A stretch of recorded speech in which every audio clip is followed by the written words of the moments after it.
کے موجودہ معاملات پر امت مسلمہ کا ہر فرد دکھی ہے اور وہ اپنے مسلمان بھائیوں کی مدد کرنا چاہتا ہے۔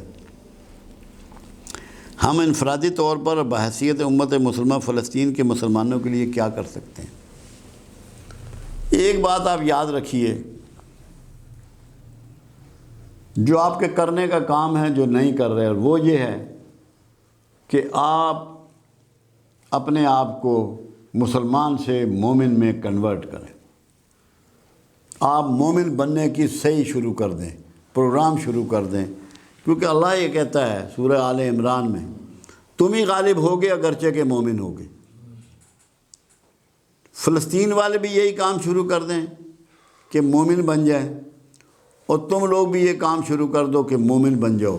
دوسرے نمبر پہ اللہ تللے عیاشی کے اخراجات فوری طور پہ بند کر دو۔ جتنی کفایت کرو گے، جتنی سادگی اختیار کرو گے، جتنی سچائی اختیار کرو گے، یہ تم اپنے ہر کمزور بھائی کی، چاہے وہ فلسطین میں ہو، کشمیر میں ہو، افغانستان میں ہو، برما میں ہو، جہاں مرضی ہو، سوڈان میں ہو، اس کی مدد کر رہے ہو۔ جب یہ لوگ بناتے ہیں خاکے گستاخی کے یورپ میں، تو میں ان سے یہ سب اپنے دوستوں سے کہتا رہا ہوں کہ اگر تم طاقتور ہو جاؤ گے تو کس کی جرت ہوگی جو خاکے بنا لے گا؟ تم طاقتور ہونے کی کوشش کرو، ایمانی طور پہ مضبوط ہو جاؤ، فلسطین میں کس کی جرت ہوگی جو اٹیک کرے گا؟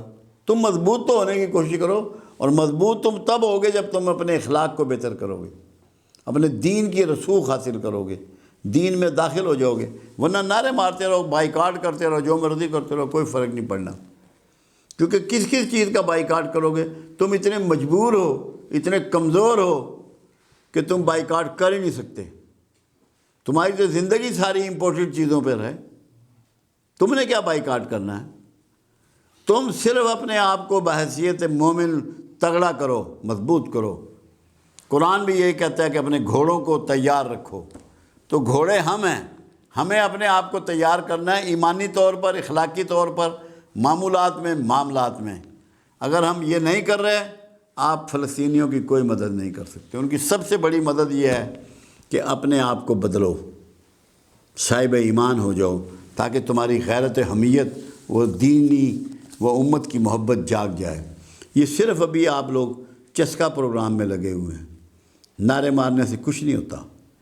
اپنے آپ کو قربانی دیں اور برائیاں ترک کریں، اخراجات کم کریں، اپنی اولادوں کو سمجھائیں، عیاشی کے راستے سے رک جائیں۔ اسلام میں جو چلنے والا ہے، عیاشی اس کا راستہ نہیں ہے، فضول خرچی اس کا راستہ نہیں ہے۔ وہ تو سادہ سا مسلمان ہوتا ہے، اور جب تک مسلمان کمزور رہے ہیں معاشی طور پہ، دنیا پہ غالب رہے ہیں۔ جب سے دولت کے پجاری بنے، ذلت کے خوار ہونے کے ساتھی بن گئے۔ تو آپ فلسطینیوں کی مدد کر سکتے ہیں اپنے آپ کو ٹھیک کر کے، اپنے آپ کو طاقتور کر کے۔ اس کی کوشش کریں، اخلاقی طور پر، مالی طور پر، دعاؤں کی شکل میں، ارادے کی شکل میں، پروگرام کی شکل میں۔ اب دنیا کے حالات ایسے ہیں کہ آپ وہاں نہیں جا سکتے۔ حکومتوں کے اپنے مزاج ہیں، اپنے معاملات ہیں، ان کے اپنے رویے ہیں۔